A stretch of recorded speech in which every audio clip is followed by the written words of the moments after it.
กำลังขอบหญ้าให้กูกำลังกินหญ้านี่นะครับเบอร์กิน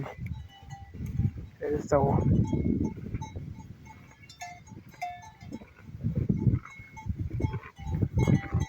เพียงตัดหญ้าพังวันนี้ไม่รู้ว่าจะได้เชือกใดตัดหญ้านะครับเบิดตังค์เบิดเงินที่ต้มแล้ว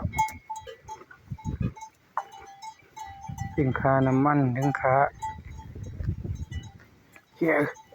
ใส่เมาเพิ่น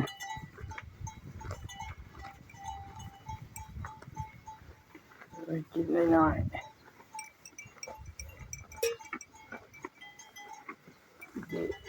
กินแม่เพิ่นกินแยกอร่อย